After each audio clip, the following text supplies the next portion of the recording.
Seja muito bem-vindo ao podcast Mulher de Verdade, um podcast voltado para mulheres cristãs amantes da Palavra de Deus. Eu sou a Carol Bellino. E eu sou a Esther Souza. E nós estamos aqui toda semana, diante dessa mesa posta, para lembrar você de cultivar os relacionamentos que você tem na sua casa, com seus amigos, gastar mais tempo olhando no olho, conversando e menos tempo lá nas redes sociais, né?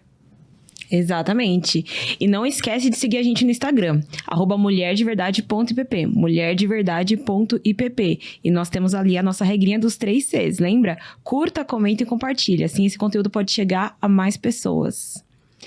Hoje a gente vai trazer uma convidada muito especial. Vocês pedem alguns temas, então esse vai ser um dos temas que vocês já pediram pra gente Exatamente. Ela é fundadora do projeto Tesouro Azul, liderado pelo pastor Luiz Saião, da Igreja Batista Nações Unidas.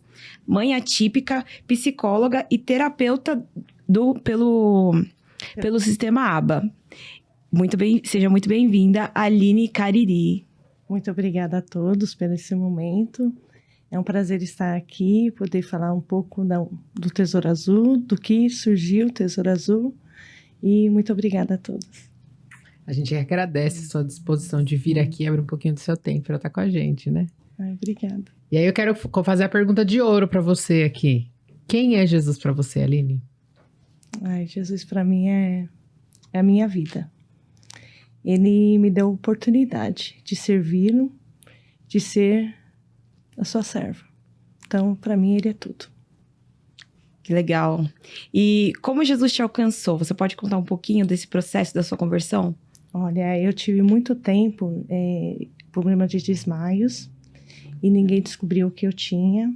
Depois foi um processo assim que eu estava namorando com meu esposo, que hoje é meu futuro esposo, e eu viajei com ele para Ubatuba. Chegando lá, eu comecei a ter desmaios. E ele voltou comigo para São Paulo. Eu fiquei 3 dias desacordada. E aí, minha cunhada, que era cristã, ela chegou e aí descobriram que eu estava tendo possessões demoníacas. Então, eu tive, como o demônio falou, que eu tinha uma legião. Então, foi um trabalho de libertação. Quando eu falo que Deus é minha vida, porque Ele me deu essa oportunidade de servi-lo, porque foi Ele que me resgatou. Nossa, que profundo isso, né? E que bom que você encontrou pessoas que tinham discernimento espiritual para te ajudar, porque às vezes você poderia passar muitos anos fazendo exames médicos, procurando e não ia encontrar a razão, né, a causa. Sim, tanto que eu fiquei 2 anos em busca de diagnóstico e aí foi depois de 2 anos, tem 2 anos na minha vida que eu não sei o que aconteceu. Então, as manifestações eu não percebia o que estava acontecendo, tanto que eu apagava e foi aí que foi revelado, Deus revelou através da minha cunhada Sandra, que é o que estava acontecendo comigo. Foi um processo, tá? Foi um processo de libertação, um processo de cura da alma. E foi um dia que Deus me resgatou e tanto que eu tive, no dia do meu batismo, eu tive manifestação, consegui me batizar e na hora de receber meu diploma, eu recebi tranquilo. Mas eu estava noiva do meu marido, né? Do meu namorado, né? E ele acabou o namoro. Então, foi aí que eu saí do carro e tive várias manifestações. Consegui chegar na casa dele, um período assim, se eu tivesse de ônibus, eu demoraria meia hora de ônibus, eu andei esse período até a casa dele. E foi quando ele me pegou, me levou para Brasil para Cristo. E aí eu saí do carro em movimento, tendo manifestações em cima do carro. Cheguei lá, houve expulsão de demônio, tudo isso. E eu sou gêmeas com um rapazinho, né? E eu acordei, olhando para o meu irmão, falei assim, Eli, aconteceu. Eu estava de saia nesse dia. E aí ele falou, aconteceu, Aline. Aí quando eu falei, tá bom. Olhei para todo mundo, vi minha sogra, vi a igreja inteira ali, me vindo naquela situação. Aí eu falei, quero ir para casa. Quando eu cheguei em casa, foi o dia que foi o dia da entrega, assim. Eu fechei a porta, falei assim, Senhor, o Senhor é o dono do ouro, da prata, da vida e da morte. Se o Senhor desejares que eu te sirva o Senhor vai me dar a oportunidade de servir.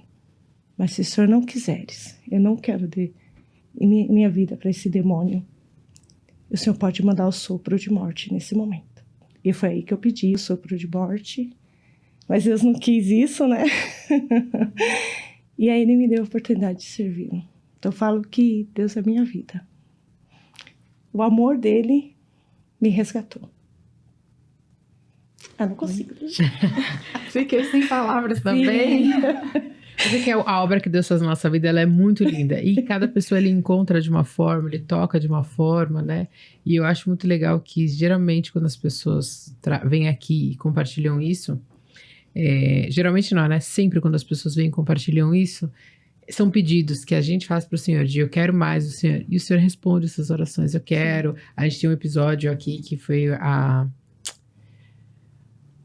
Aline também, que ela veio aqui compartilhar um pouco da história dela. Ela contou que ela tentou tirar a vida dela algumas vezes. Sim. E como o Senhor encontrou nesse momento, nesse grito de angústia, Deus, eu quero que o Senhor se revele. Então eu acho isso muito especial, porque Deus escreve uma história para cada pessoa. E a gente vai vivendo para contar e testemunhar daquilo que Ele fez, né? E Ele fez essa nova história na minha vida. Amém. Eu sou muito grata a Ele. Eu não tenho que... Tudo que eu sou, eu devo ao Senhor. Então, são palavras assim de gratidão. E por isso que não tenho o que dizer desse Senhor. Só pelo contrário, dizer que Ele é amoroso, misericordioso, que mesmo nas lutas, Ele nos fortalece. E o que você vai contar pra gente agora acabou de se tornar mais especial ainda do que era antes. Exatamente. E você tinha tudo pra fazer outra coisa, seguir um outro caminho, e você escolheu o caminho da obediência, né? De servir ao Senhor. De servir. Conta pra gente, então, o que você andava fazendo. Olha, depois eu casei com o Flávio. A gente ficou 7 meses separados. Depois a gente retornou. E a gente preparou tudo, nosso casamento, tudo. Eu fiquei grávida nessa época, perdi um filho, né? Fiquei com 2 meses de gravidez. E aí eu falei assim, Flávio, vou buscar o meu sonho. Aí eu fiz design de interiores, sou formada em design de interiores. Aí no dia do meu diploma, eu já estava com meu filho, o Guilherme, nos meus braços, recebendo o diploma junto com ele. Aí depois veio o Arthur, depois de 1 ano e meio veio o Arthur, a menina que não parava, né, de ter filho. Aí veio o Arthurzinho, um precioso, na minha vida também. E aí Deus me deu a minha família. Eu sempre quis ter uma família, sabe? A minha infância não foi tão fácil assim, minha mãe era alcoólatra. Então, eu não tive esse momento de jantar na mesa, almoço na mesa. Então, quando eu falei assim para o Senhor, eu tivesse minha família, a gente vai sentar na mesa, vai ter esse momento do Senhor. Então, eu tenho hoje essa oportunidade de ter o meu filho, o Guilherme, o Arthurzinho e o Flávio do meu lado, assim. E eu vejo que é a promessa de Deus. A minha família é a herança do Senhor. Então, eu sou muito grata a Deus por tudo isso. E depois que eles nasceram, como é que você desconfiou que tinha alguma coisa que não estava certa ali, até você entender o que estava acontecendo com eles? Então, o Arthurzinho, ele demorou para andar. Ele andou com 1 ano e 10 meses. E também demorou a falar. Então, o Arthur não falava, ele balbuciava. Quando o Arthur fez 2 aninhos, eu coloquei ele numa escola, na pré. E lá eles me chamaram para ver o Arthur, que o Arthur não estava se socializando, que o Arthur ficava num canto. E eu não compreendi esse comportamento do Arthur. Fui na pediatra, e na pediatra ela falou assim, Aline, acho que ele está ainda se adaptando na escola, tudo isso. Então não é nada. Volta daqui 2 anos, daqui 5 meses você volta para a gente reavaliar isso. Só que mãe... Coração não mente. Não tem como, né? Mãe, eu falei, não, eu voltei, depois de 1 mês, voltei na médica de novo. Falei, observa meu filho, tem alguma coisa errada, porque o Arthur não está se socializando. Quando eu cheguei na escola, vi o meu filho ali, quietinho, no cantinho, eu peguei ele no meu colo e fui para casa, assim, e fui direto na médica. E quando ela falou assim, ela deu uma suspeita, assim, de hipótese de autismo, aí ela me encaminhou para o neuropediatra. Consegui, depois de 3 meses, ser neuropediatra. E aí ele avaliou o Arthur durante 40 minutos e deu o diagnóstico de autismo. Quando eu tive o diagnóstico foi num dia chuvoso, assim, um dia que só estava eu e o Arthur. E aí, era umas 18 horas mais ou menos, na hora que eu saí da consulta, eu estava com o guarda-chuva, parei num ponto de táxi. E ali eu olhei para o meu filho, ele olhou para mim com aquele sorriso. Sabe quando você senta naquele banco, olha para o seu filho, ele dá um sorriso assim. Aí eu falei, filho, eu vou longe, eu te amo eternamente, filho. Eu não sei o que é isso, mas a mamãe vai aprender. E foi aí que eu cheguei no Flávio, contei para ele o diagnóstico do autismo, ele plantou comprar livros sobre autismo, a gente pesquisava no Google o que era autismo, que não estava entendendo nada disso, né? Uhum. E eu fazia já administração de empresa, nessa época eu fazia outra faculdade, e teve um dia que eu estava fazendo, que eu tinha prova, e o Arthur, a gente tinha um processo para acordar, a gente acordava às 5 horas da manhã, para eu chegar na faculdade às 8h30. Uau. Então, eu tinha um preparo, tudo isso. E nesse dia, o Arthur acordou 5 horas da manhã, começou a ficar numa crise, assim, intensa. Então, ele só parou com a crise às 10 horas da noite nesse dia. Nossa. E eu não consegui sair de casa, sabe, assim, quando você... E eu estava exausta. Esse dia, eu falei assim pro meu esposo, falei, não estou bem.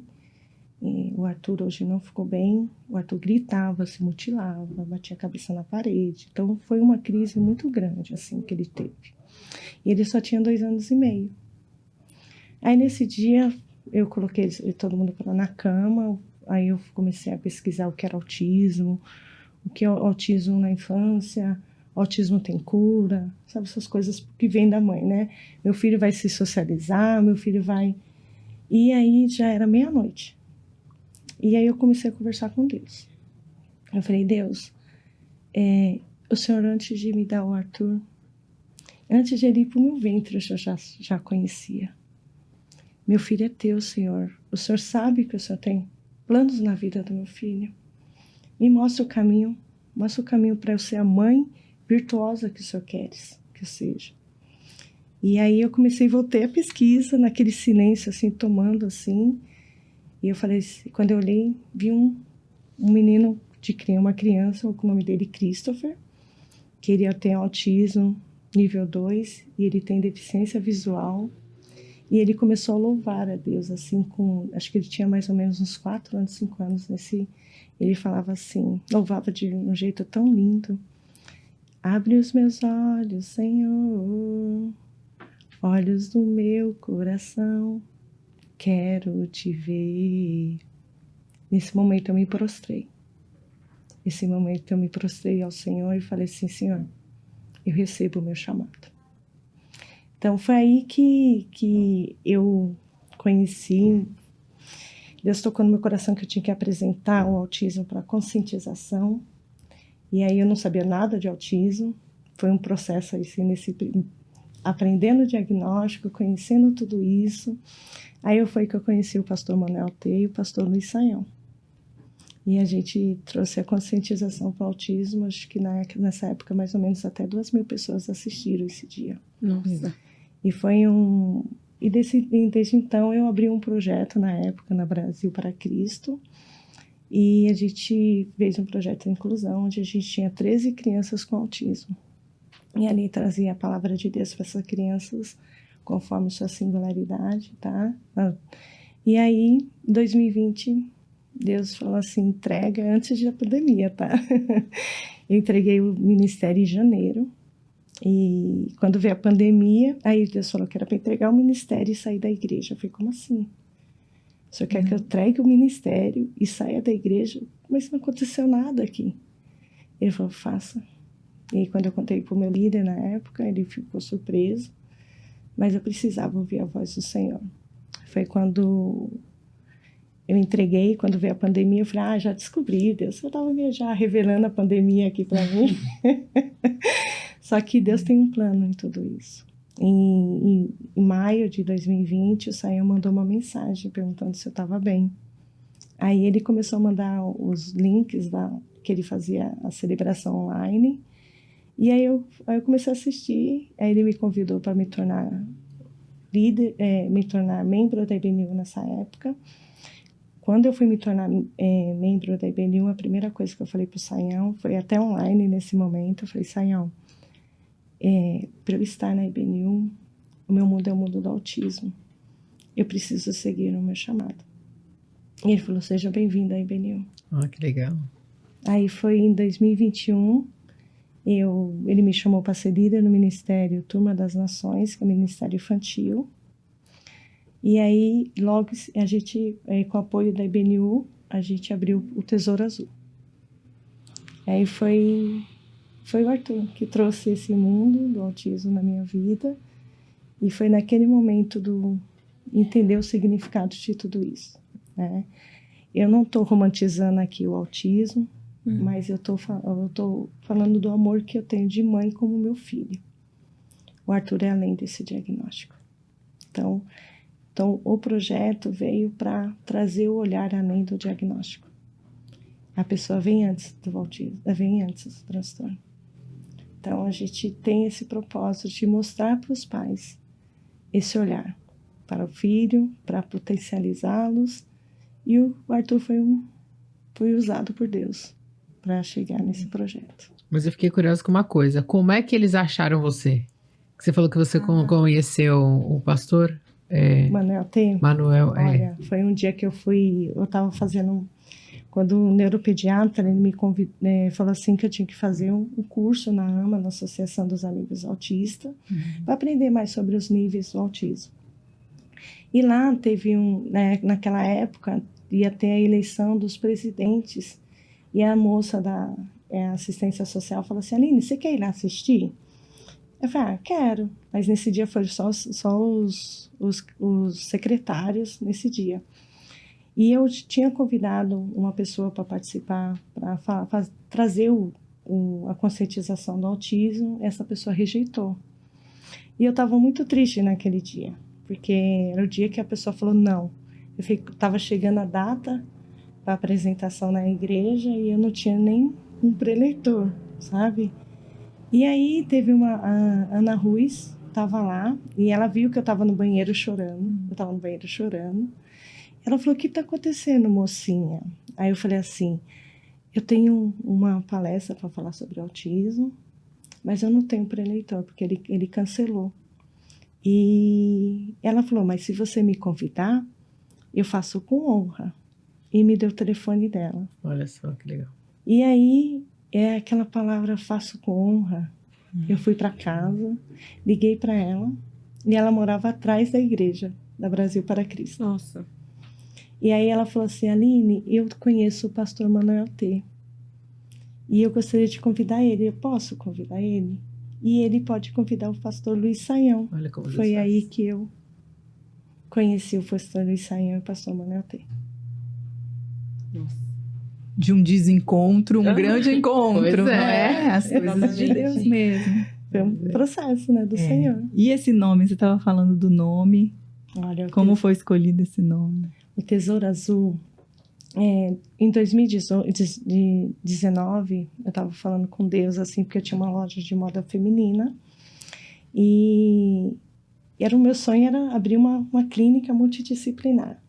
Mas meu esposo falou, não, amor, eu quero abrir a loja, né? E a gente segue, né? O meu esposo, eu segui assim, que eu sei que a gente tinha que honrar ele.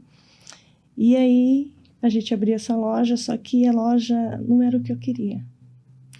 E aí, teve um dia que eu estava chorando assim ao Senhor, falando, não, Senhor, eu preciso seguir o meu chamado, mas eu tô aqui, tô tão presa aqui, e o Fábio já não tá feliz porque não tá faturando bem aqui a loja, e o que eu faço, Senhor? Eu queria tanto, o Senhor fala tanto que eu tenho, abrir o meu projeto, mas nem nome eu tenho. Aí ele falou assim, no meu coração, você tem um nome? Eu falei, tem um nome? Você fala muito esse nome. Eu falei, ai, nossa, eu falo muito esse nome? Eu comecei a observar. Eu chamo o Gui e Arthur de Tesouro. Ah, que legal. Tesouro, vem aqui. Até o Gui fala assim, qual dos tesouros você está chamando?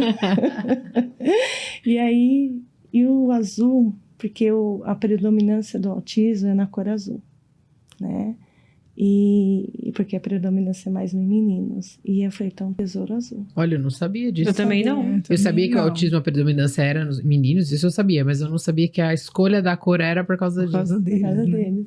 E aí foi que eu tive o nome do Tesouro Azul em 2019, só que Deus quis que eu passasse por um processo para fazer o projeto Tesouro Azul em 2021.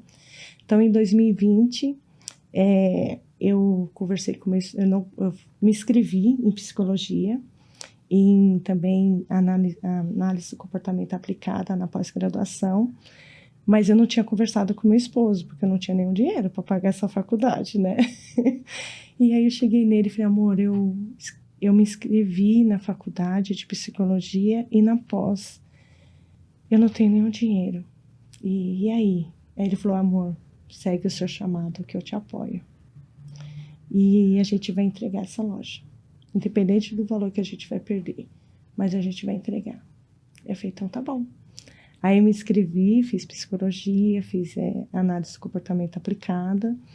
Fiz, depois que terminei a análise de comportamento aplicada, fiz pós em aconselhamento familiar pela teológica, né?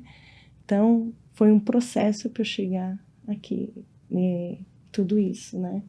Então, hoje eu sou formada em psicóloga, né? Terapeuta ABA, mas tudo isso com um propósito, de seguir o meu chamado.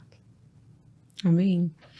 E o que mudou na sua visão de mundo depois que você virou uma mãe atípica? O que mudou na sua visão de mundo, de igreja, de Cristo? Olha, de Cristo eu sempre tive a convicção de que Ele é misericordioso e amoroso. Uhum. Independente do que a gente passa, Ele nos sustenta. E visão do mundo de mãe atípica, antes a gente reclamava das coisas, a gente nunca dava valor para os pequenos detalhes. No dia que meu filho começou a evoluir e me chamou de mãe, e aí eu vi que a alegria está nos pequenos detalhes. Então, independente, meu filho não sendo verbal, mas ele tendo esse avanço, cada detalhe ele consegue avançar, uma luta para ele chegar ali, eu vejo a misericórdia de Deus na vida dele, e vejo que Deus tem um plano na vida dessa criança, e minha mudança de visão é o quê? Louvar a Deus o tempo todo. Independente do que a gente passa. Louvaremos. E aí eu queria que você contasse de onde surgiu a ideia de vocês escreverem um livro? Porque você já tinha a ideia do ministério, começou, e aí por que um livro? Olha, eu comecei a ser líder no Ministério Inclusão, no TBC, naquela época, e via muita dificuldade das pessoas entenderem a importância de incluir, né? A importância de olhar para aquela pessoa além do diagnóstico. E as igrejas começaram a me convidar para fazer palestra, entender um pouco mais sobre esse mundo neurodivergentes. E eu vi a importância de trazer, né? Foi um pedido de um pastor, que ele chegou em mim e falou assim, Aline, você tem um manual? Eu falei, manual? Aí eu comecei a fazer um e-book, sabe? Assim, falei, tá bom, vamos fazer um e-book, falando da singularidade. E aí, quando eu comecei a fazer o e-book, aí o Sayão falou assim, por que você não faz o livro? Já tá no e-book? Eu falei, então vamos fazer o livro. Eu voltei tudo e comecei a escrever o livro. Mas esse livro teve um período de 9 anos para chegar a escrever. Eu precisei passar pelo processo do diagnóstico, eu precisei me aperfeiçoar sobre o método TIT, que é a estruturação do ambiente, precisei me aperfeiçoar sobre o PECS, a fala funcional, precisei conhecer o mundo da criança com autismo nível 1, nível 2 e nível 3, precisei fazer a psicologia, né, análise do comportamento aplicada à ABA, me tornar líder do Ministério Infantil, depois fiz aconselhamento familiar, e depois voltei de novo para o Ministério Inclusão, para esse livro ser escrito. Então, esse livro faz parte do chamado. Então, ele faz parte do propósito. Então, eu vejo que esse livro vai alcançar vidas. Esse livro, as pessoas vão olhar para essas pessoas além do diagnóstico, com respeito, com dignidade essas pessoas. porque a gente vê o quanto os pais lutam para ser aceito. Então, pais muitas vezes estão em casa porque estão sendo rejeitados na igreja, e é onde mais, incrível que pareça, onde tem mais rejeição é na igreja. Então, a gente precisa abrir o olhar dos nossos irmãos, o olhar de Cristo, o olhar de compaixão, o olhar de empatia, um olhar de respeito para aquela pessoa. Não é o diagnóstico que define essa pessoa. A gente precisa olhar além dele. Então, quando o Cristo ele teve compaixão das pessoas com deficiência, quando ele teve compaixão de pessoas marginalizadas, ele teve aquele olhar além, né? Ele olhou o coração. Então, a gente, como servos do Senhor, precisamos olhar para as pessoas com o olhar de Cristo. Então, esse livro aí foi escrito através disso, desse olhar de amor, de compaixão. Então, esse livro vai ser transformador, vai abrir caminhos para possibilidade de ressignificação. Legal. E teve alguma atitude ou fala que aconteceu dentro da igreja e talvez tenha ali te motivado ainda mais a escrever esse livro? Olha, quando eu tive o diagnóstico do autismo, eu contei uma vez para uma pessoa que meu filho tinha autismo, e ela falou assim: Aline, é a lei da semeadura. Oxi! Aí eu falei assim: lei da semeadura? Como assim? Se meu filho é herança do Senhor, se meu filho Deus tem propósito nele, e meu filho é uma herança, meu filho é meu amor, como é lei da semeadura? Meu Deus não é punidor, meu Deus é misericordioso. Onde ele pode punir uma mãe diante de um diagnóstico, né? E foi isso que me chamou, sabe? Me tocou bastante, o lei da semeadura. Tanto que a gente viu muitos casos também de pastores tentando expulsar demônio de crianças atípicas e explicar para eles que não é um demônio, que não é lei da semeadura, que sim é uma condição do sujeito e que ele precisa ser respeitado. Então, foi uma coisa mais forte que me aconteceu, e eu falo a importância desse livro. Nossa. Eu vejo como a igreja não está preparada para isso, né? Eu li um livro do Jay Adams sobre divórcio, e o que me marcou muito quando ele fala lá na introdução, ele fala assim: olha, a igreja, quando os divórcios começaram a surgir, ela não estava preparada para lidar com as consequências do pecado na humanidade. Sim. Então, começou a acontecer, ao invés de a gente acolher as pessoas, ajudar, procurar restaurar as famílias, caminhar, o que a gente fazia? Separou, rejeita, rejeita. E essa é a forma que a gente sempre lida quando coisas que não fazem parte da vida comum da igreja acontecem. Então, vão surgindo novas questões na sociedade, na humanidade, e aí, ao invés de nós na igreja tentarmos entender e acolher, não, isso aqui é diferente, rejeita. Isso aqui rejeita. Ao invés de a gente abraçar as pessoas, tentar entender e o que precisa ser tratado, a gente tratar com pecado, o que não é pecado, a gente tratar com amor, né? E a gente não sabe lidar com essas coisas mesmo, é muito difícil. E quando o diferente se torna uma coisa difícil para lidar, né?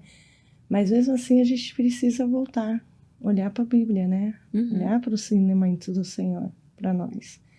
E começarmos a olhar que não é o pecado que a gente vai condenando as pessoas. A gente não tem esse poder. Deus foi misericordioso, é amoroso. Por que a gente vai condenar uma pessoa porque ela pecou? Pelo contrário, ele teve tanto cuidado com seus apóstolos. A gente vê com o caso do Paulo, né? Quando Jesus trouxe ele para servir, né? E ele teve aquele momento com o Senhor, né? E ele era um cara que matava as pessoas, né? Então ele é um pecador, mas ali Deus teve misericórdia dele, e ele, nossa, a gente vê a igreja primitiva como que foi, né? Então a gente vê que Deus não olha o pecado, né? Ele rejeita o pecado, mas ama o pecador, né? Então, nós somos pecadores, e ele nos aceitou, né, do jeito que a gente é. Então, precisamos ter esse olhar, precisamos seguir os mandamentos, né? E seguir com compaixão, com respeito. As pessoas erram, as pessoas precisam de uma orientação. E para que a gente vai punir, não de orientar, né? Precisamos cuidar, precisamos servir. Esse olhar de Jesus que você fala aí no livro, precisa aprender a ter. E é muito cruel, né? Quando eu acho que eu sou digna de apontar o seu pecado, né? Sim. Quem sou eu, né? Exato. Para poder falar qualquer coisa do pecado do outro, se eu também tenho os meus, né? Sim, a gente não tem esse E poder, eu não quero né? ser apontado dos meus. E para que a gente vai apontar, né? É que apontar é importante, mas eu acho que a grande questão da igreja é que muitas vezes a gente só condena. Só aponta. Sim, Então você só fala assim, você é um pecador. Como eles fizeram com a mulher adúltera, tal. Você tem Sim. pecado, apedreja e morre. A gente precisa ser confrontado, sim, mas o Senhor sempre nos confronta em amor. Exato. sim. Então ele não vai fazer isso para nos destruir, que é exatamente o que você disse isso pra irmã. Não, mas Deus Não é isso, é. não é para destruir, porque não é para destruição, mas é para Sim. salvação, é Pra para salvação. edificação. E tem um outro objetivo. E aí tem um outro peso, e eu achei muito legal o livro que você escreveu por isso, né? O título eu achei muito legal. Pra gente aprender a ter um olhar de Jesus mesmo para essa situação, porque a gente escuta muita coisa. Sim. Eu sou assistente social, eu trabalho numa universidade federal. E antes da pandemia, a gente não atendia quase estudantes autistas. Depois da pandemia, eles começaram a aparecer. Sim. E eu nunca tinha lidado, assim, já tinha lidado aqui na igreja, mas assim, de longe, nunca tinha feito parte do meu dia a dia. E eu lembro que a primeira menina que chegou lá, eles abrem a porta e falam, como é que eu posso te ajudar? E aí eles já vêm ali pro lado da minha mesa. E aí eu tava terminando de fazer um negócio, falei, você pode vir aqui. E a menina ficou parada. Eu pensei, não viu, né? Falei, você pode vir aqui. E a menina ficou parada lá. Eu pensei, meu Deus, será que ela não tá escutando o que eu tô falando? Aí eu repeti, daí daqui a pouco ela começou a falar assim, meio, né? Não dava pra entender. Aí eu pensei, tem alguma coisa, né? Porque às vezes a gente aprende os estudantes, né? Tem alguma coisa, mas o que é? E ela começou a falar, e uma dificuldade, ela falava, eu não entendia nada que ela estava falando, porque ela não conseguia organizar as ideias Sim. dela, que ela estava nervosa. E até a gente entender o que estava acontecendo, aí eu pensei na hipótese, eu acho que ela é autista, mas eu não tinha como Não saber. tinha como saber. Sim. Eu acho que é, pela dificuldade que ela tá. Mas foi a primeira vez que eu tive um contato direto, que eu precisei atender. Aí depois eu liguei pro pessoal que cuida disso, né, na faculdade, e falou assim: não, ela é mesmo, e ela ia passar. E eu falei: ninguém avisou que ela ia passar. Pra eu saber. E aí, de vez em entender, quando, né? ela aparece lá, assim, né? Mas ela já chega, eu já sei. Ela chega, eu escuto com paciência, eu largo tudo que eu tô fazendo, eu olho pra ela. Sim. É diferente, né? A forma tratativa. Eu até tava brincando com as meninas que essa semana passada chegou um menino lá na faculdade. Ele abriu a porta. Eu preciso sentar, eu preciso sentar, eu preciso sentar. Eu falei, é autista. Porque ele só repetia a mesma coisa e eu perguntava alguma coisa pra ele. E ele não mudava. Ele só Não. falava, eu preciso sentar, eu preciso sentar, eu preciso Sente. sentar. Aí a mãe dele veio atrás dele e falou, não, é que ele precisa de algumas informações. E ele queria sentar Pra falar. né? Pra explicar. Explicar a pra situação explicar o dele. que tava acontecendo. Aí ele queria sentar, ela falou, não, aí ela me explicou, tudo dele em pé, assim, né, com aquela cara, você não vai me pôr pra sentar que eu quero falar? Aí ela falou, explicou, a gente entendeu. Mas como a gente não tá preparado pra lidar com essas coisas, mesmo a gente que tá no dia a dia, no trabalho, que vai lidar com essas coisas, elas vão surgindo, essas situações, e a gente vai tendo que aprender a lidar, né? Aprender a lidar, né? Então, a criança, a pessoa com autismo, ela tem oportunidade da inclusão, mas as pessoas falam, a pessoa vamos incluir, mas a gente não inclui sem suporte, né? Precisa dar suporte. Não é a pessoa com autismo que chega naquele ambiente e tem que se adaptar. Nós precisamos adaptar o ambiente para ela. Isso é que é inclusão. É com compaixão, com respeito, entender a dificuldade daquela pessoa, como que eu posso integrá-la diante desse ambiente escolar, diante desse ambiente da igreja, o que essa criança está querendo expressar, né? Será que ela está tendo questões sensoriais diante desse ambiente que está afetando ela ter dificuldades de interagir ou questões sensoriais? Precisamos compreender tudo isso, né? Então, o livro a gente trouxe também a ciência, análise do comportamento aplicada, para a pessoa compreender mais, entender qual é a topografia do comportamento para aquela criança estar agindo daquela situação, porque a topografia do comportamento pode ser algo que ela busca atenção, algo tangível, por exemplo, ela quer pegar um copo, ou algo sensorial que ela pode estar sentindo, por exemplo, uma dor, ou o barulho daquele ambiente. Será que essa criança tem hiper ou hipossensibilidade? Então, a igreja precisa se organizar diante de tudo isso, a igreja precisa aprender, né? Então, o livro foi voltado para isso, para entender essa criança com autismo, a criança com TDAH e a criança com transtorno desafiante opositor. É muito bom porque a gente tem muitos livros aí, né, que eu poderia dizer assim, técnicos, né, de pessoas que estudaram a respeito, mas você vivencia isso, não traz essa experiência, principalmente para outras mães, para dividir com outras mães, né, porque como você falou, a questão da inclusão, muitas vezes as pessoas querem incluir e quer colocar lá. Tá aí, viu, Carol? Te vira. Mas a Carol vai olhar e vai dizer, mas como eu faço, né? Porque eu também não posso ser invasiva com essa criança. Eu tenho que saber como lidar. E eu não sei. E não é vergonha para nós dizer que não sabe. Eu quero aprender, eu quero saber como é que eu vou lidar com isso, né?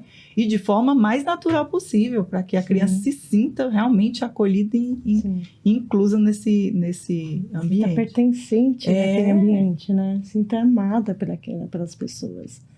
E muitas vezes a gente já chega na igreja e as pessoas têm essa necessidade de aprender, elas buscam essa necessidade, eles querem aprender, né? E a gente dá orientação para as igrejas, para os pastores, para lidar com crianças neurodivergentes. Mas a efetividade de uma inclusão, primeiro tem que vir no coração do pastor. Depois que vir no coração do pastor, vem para o coração da liderança. Aí sim, a gente inclui. Então, a criança, ela, desde a entrada à saída, ela é inclusa. E com respeito, né? Quando eu fui numa igreja, por falta de conhecimento, o pastor estava colocando uma capinha do símbolo do autismo, quebra-cabeça, para a pessoa com autismo sentar naquele ambiente, né? Eu falei para ele, pastor, não é uma acessibilidade. Acessibilidade, o cadeirante tem uma condição que ele precisa ter a cadeira dele para girar 360 graus, e ali ele tem aquele espaço para ele, porque ele precisa daquele espaço. Mas a pessoa com autismo não tem isso. Ele não, Aline, eu falei, não. Ele não, tira essas capas.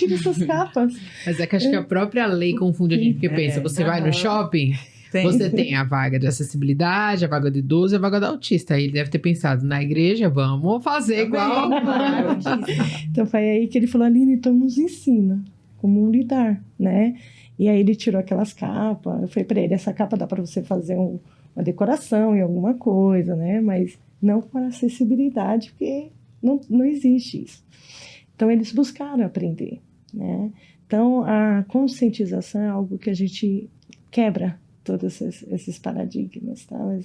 E quebra todos os preconceitos, todos os rótulos, e a pessoa consegue incluir da melhor maneira essas pessoas. Então, como eu falo, o Arthur vai chegar na igreja e as pessoas vão olhar para o Arthur, não vão olhar para o autismo. O Guilherme vai chegar na igreja e as pessoas vão olhar para o Guilherme, não para o TDAH, o transtorno desafiante opositor, né? Então, essa mudança de olhar. Quando eu falo de mudança de olhar, a gente começa a olhar para a pessoa. Quando a gente dá a palestra, a primeira coisa que eu falo, quem é essa criança? É autista? Não. Quem é essa criança? Neurodivergente? Não. Quem é essa criança? O Arthur. Sim, é essa criança. Então, é esse olhar que as pessoas têm que ter. E aí você começa a nutrir a compaixão, e aí você começa a abrir caminhos para essa pessoa aprender, sabe? Abre o caminho para aprendizado. E isso não incapacita essa criança, né? Então, esse olhar que eu falo, que é a importância das igrejas ter, da sociedade ter diante da pessoa neurodivergente, o olhar além do diagnóstico. Legal.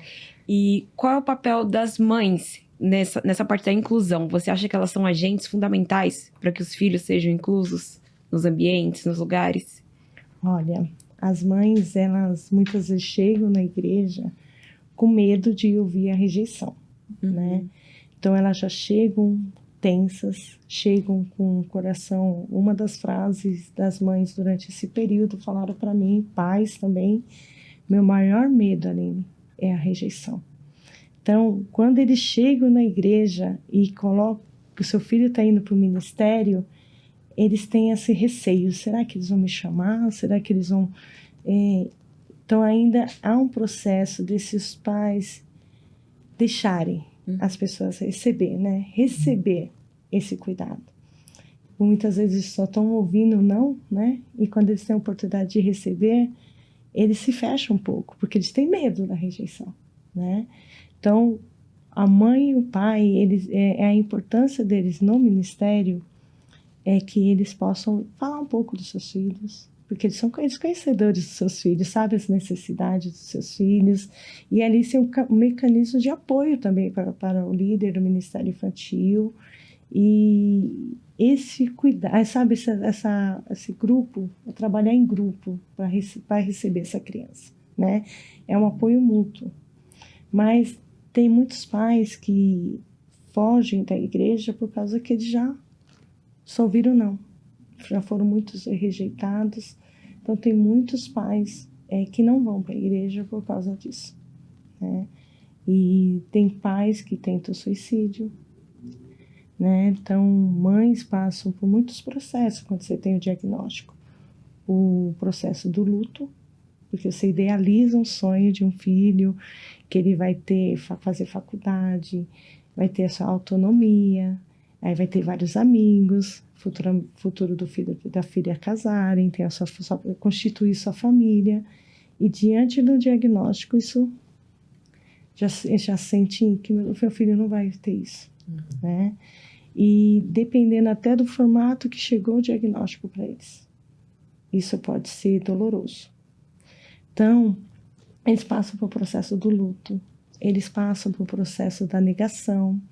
Quando você começa a falar da criança, ele fala, ah, não, isso é mania, é birra, porque está negando ainda o diagnóstico. Tem casos de pais que o diagnóstico pode durar meses, pode durar 10 anos, pode durar 20 anos, como o caso que já chegou no projeto, a um rapaz de 28 anos que ainda estava na fralda, porque o pai e a mãe estavam ainda no luto. Então, quando a igreja recebe os pais, eles têm que receber com cuidado.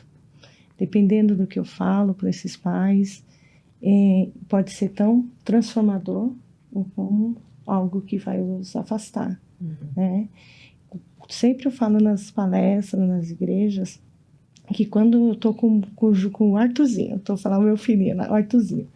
Arthurzinho tem nível 2 de suporte, uma criança hoje ele é adolescente, né? Já tem 13 anos. E quando ele chega na igreja, pode ser que, dependendo do ambiente, ele pode querer ter fuga, ele pode querer ficar agitado. E aí a mãe está lá, recebendo a palavra, se alimentando da palavra de Deus. Aí ela está fortalecida. Agora eu vou pegar o meu filho, o Arthurzinho, no ministério. Ai, mãe, você não tem noção. O Arthurzinho, hoje ele fez isso, ele correu aqui, correu ali. E a palavra de Deus foi embora nesse momento. A mãe começa a ter esse pensamento, meu filho não presta, meu filho, esse diagnóstico, ele só veio para mim a trabalhar a minha vida. E aí começa só a olhar para o filho como o filho foi um peso, né? Então, quando eu falo que quando os pais chegam, independente da criança fez, potencializa as coisas boas que ele fez. Se ele fez um desenho, já é algo bom, né? Olha como o Arthur desenhou. Olha que desenho lindo do Arthur. Nossa, o Arthur já está desenhando bem. Nossa, meu filho está desenhando. Olha como meu filho está avançando aqui até no ministério. Aí o seu pai chega em casa, olha como o senhor me sustenta, como o senhor me dá força diante de tudo isso. E o Arthur está desenhando lá, ele vai desenhar em casa também. Eu vou fazer o Arthur desenhar. Aí eu vou potencializar o Arthur. Então, muito isso que acontece na igreja. Os pais, eles precisam ter esse apoio e também tem que ser um participativo no ministério, mas até ele chegar nessa participação, ele já passou por muita coisa. Então vem esse momento do bloqueio, e aí vem a conquista. Você precisa conquistar esses pais. E mesmo assim, mesmo os pais já tendo aceitado o diagnóstico e leva, quando a igreja não faz esse acolhimento, a gente acaba pensando, não adianta eu levar para a igreja, ele não está prestando atenção, ele não está aprendendo, e a gente sabe que a palavra não volta vazia, né? Mesmo. Então é poder, claro, colocar diante dessa criança da forma que ela compreenda, mas saber, os pais poderem saber que ele está absorvendo, né? De alguma forma, alguma historinha está indo para o coração dele, algo ele foi aprendido, que ele explora através do desenho, né? Através de uma musiquinha, que ele dança e tudo.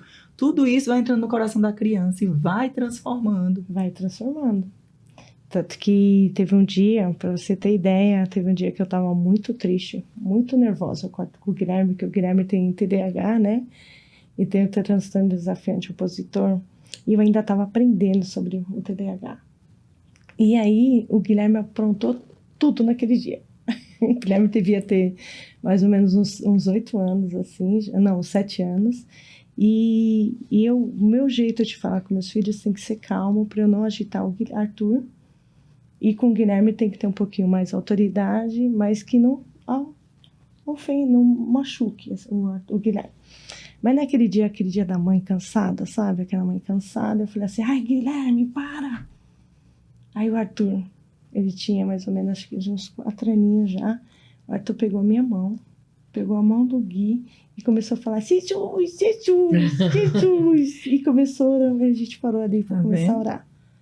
Você vê como a palavra do Senhor não volta vazia, né? E ali eu sentia que Deus falava com o Arthur, né? Com um jeito tão peculiar, né? Um singular dele, assim, um cuidado que Deus tem para a pessoa neurodivergente, né? O que mais envolve no Ministério Infantil quando a gente recebe uma pessoa com autismo? Como todas as crianças, a gente precisa receber com amor. O amor transforma, né?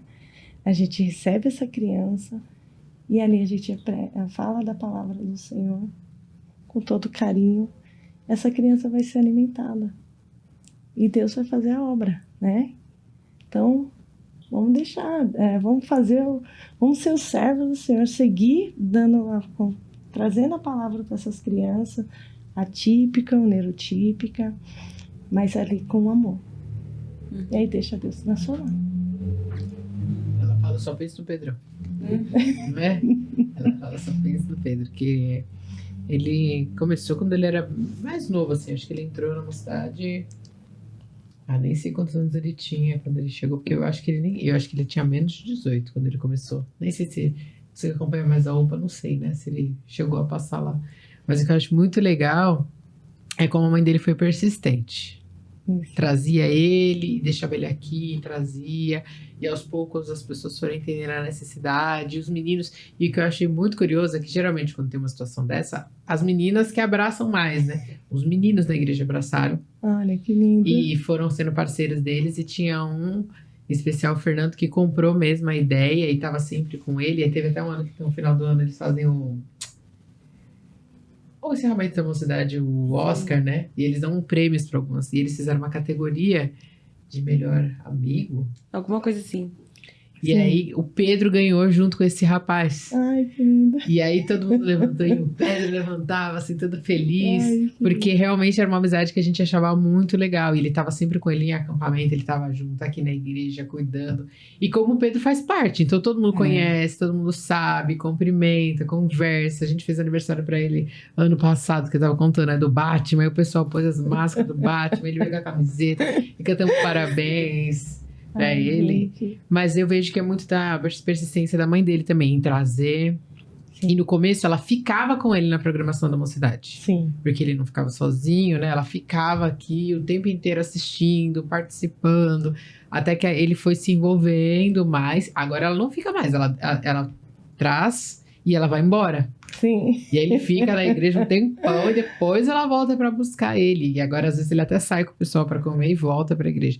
E é muito legal, né? Porque Sim. é uma mãe que persistiu, mas uma igreja que entendeu também, Sim, né? Porque a a gente é um trabalho que aqui na acolheu, igreja, né? isso que acolhe, que entende. Sim. Então ele faz super parte. Você vai falando, só vou lembrando dele. Ai, meu Deus, que lindo.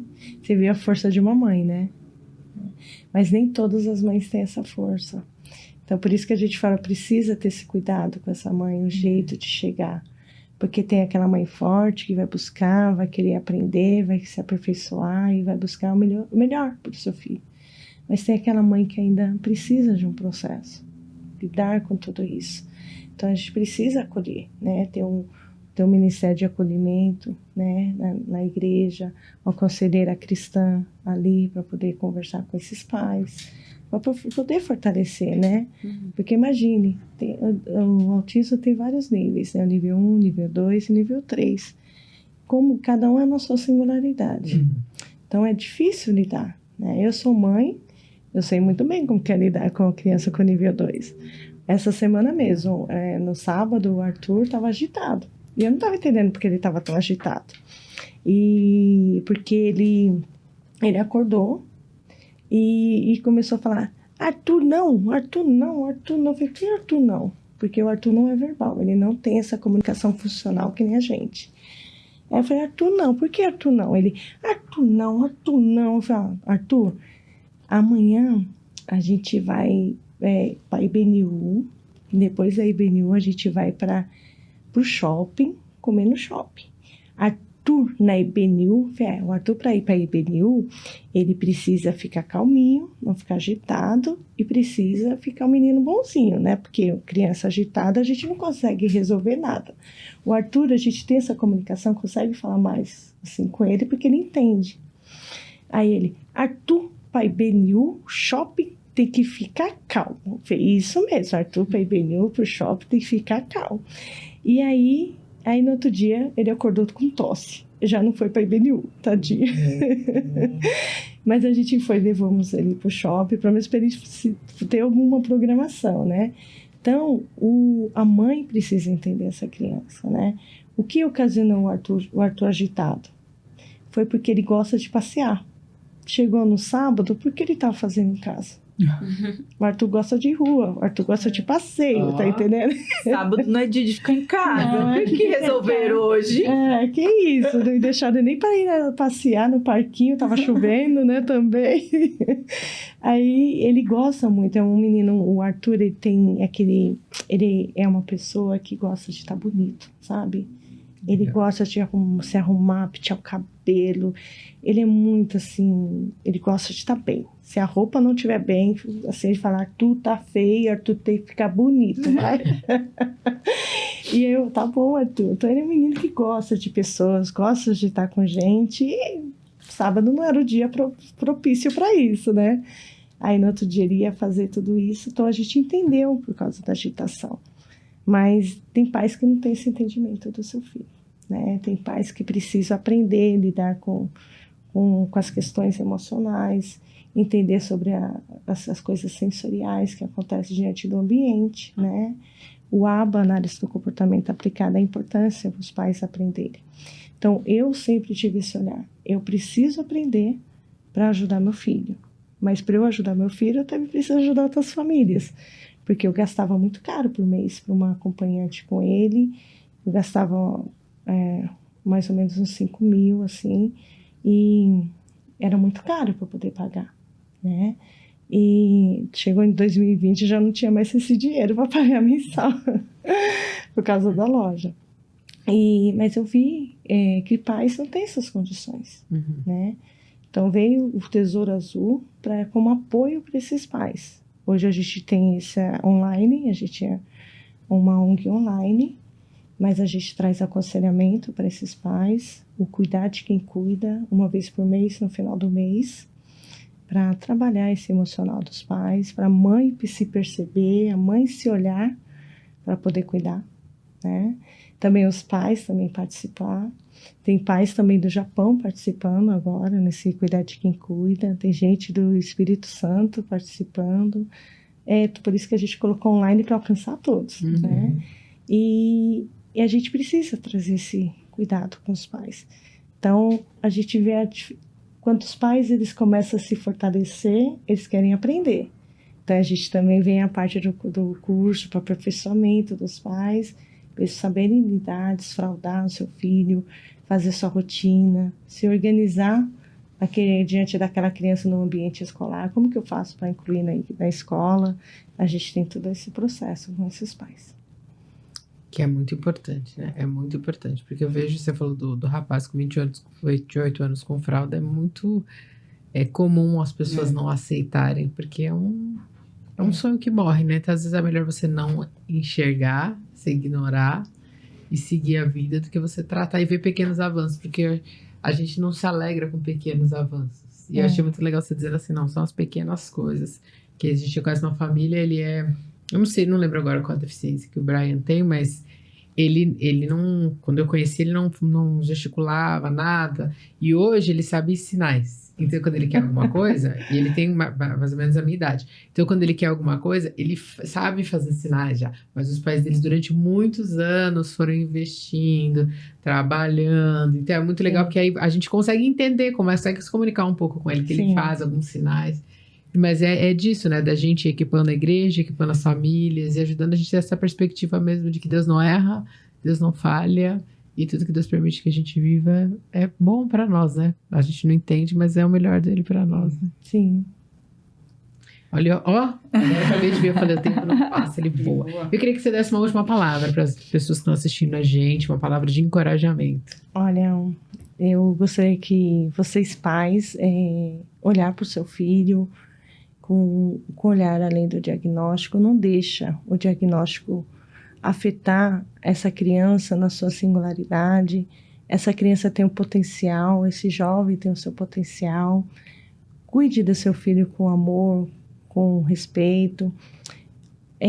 Começa a ver que nos pequenos avanços, essa criança já fez tanta coisa para conquistar, né? Então, se alegre, pais, se alegre.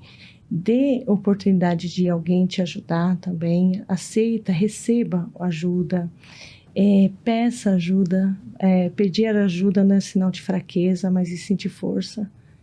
Aqui o Projeto Tesouro Azul tem essa oportunidade para você, vem para trás do projeto que a gente está aqui para te receber com amor, com respeito e se fortaleça na palavra de Deus, se entregue ao Senhor. Pergunte para Ele o que Ele quer para você e que Ele vai te mostrar um caminho também, um caminho para se ressignificar.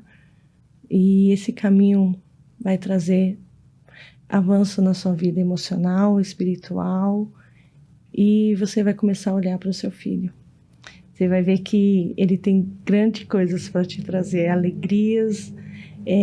O seu filho, o diagnóstico é somente uma condição dele, mas não é o fim, tá? Então, olha para essa criança como um recomeço, que Deus tem um plano na vida dele e na sua vida, e que seu filho pode avançar, mas depende de você, aceitar e seguir em frente, né? Não olhe para trás, não deixe as pessoas falarem coisas no seu coração e entrar no seu coração. Fala, Deus tem um plano na minha vida e meu filho vai avançar. Eu não estou aqui querendo romantizar o autismo, porque a gente não romantiza um transtorno, mas a gente romantiza o amor de uma mãe e de um pai para o seu filho. Isso sim, a gente pode romantizar. Então, olhe para o seu filho, se fortaleça para cuidar do seu filho e aceite o cuidado de Deus na sua vida. E como que o pessoal te encontra, se quiser saber mais sobre o Tesouro Azul? Olha, entra no Instagram, né, @Tesouro Azul Oficial. Entra também no Instagram da IBNU São Paulo, que vocês vão saber mais sobre o autismo, vão saber das lives que a gente faz, do cuidar de quem cuida que a gente tem uma vez por mês, e os cursos que vai vir agora no mês de outubro, também para pais e para as igrejas também, como que eu apoio essa pessoa com autismo, como eu integro essa criança no ambiente, e a gente vai ter esses cursos para vocês. Muito bom, né? Muito bom. Maravilhoso. Então eu queria agradecer muito porque você aceitou nosso convite, você veio aqui, você compartilhou. Se alguém quiser comprar, consegue comprar com você lá também pelo Instagram, o livro? Ó, o livro a gente tem só o e-book na Amazon, tá? Na Amazon a gente está com o e-book, porque a gente não tivemos tantas condições financeiras para impresso, mas quem for na IBNU no celebração ou no culto, nos domingos, tem um livro lá para vocês comprarem o impresso. Muito Legal. muito bom, né? Então que Deus abençoe muito você, sua vida, seu ministério e que você continue levando esse olhar de Jesus para todas as famílias, para todas as igrejas, para que a gente possa aprender a olhar os diferentes como se o Senhor Jesus nos olha. Muito obrigada a vocês, porque é a oportunidade de falar sobre meu filho, falar do Arthur, falar do Guilherme e falar desse cuidado que Deus teve na minha vida até chegar aqui. Só tenho que agradecer. A conscientização é algo que a gente abre caminho para esses pais, abre caminho para essas crianças, esses adolescentes, e vocês são precursores para isso, né? Trazendo a comunicação, trazendo essa oportunidade da conscientização. Eu só tenho que agradecer. Obrigada a você. E agora eu quero falar com você que assiste a gente toda semana. Por favor, pega esse link e compartilha sem nenhuma moderação, porque nós precisamos aprender muito sobre esse tema. Segue a Aline lá no Tesouro Azul Oficial, para que você aprenda mais sobre esse assunto, porque nós como igreja precisamos aprender sobre isso, precisamos acolher essas famílias. Nós temos um encontro marcado com você aqui na semana que vem. Eu espero você. Um grande beijo e até lá. Tchau, tchau. Tchau, tchau.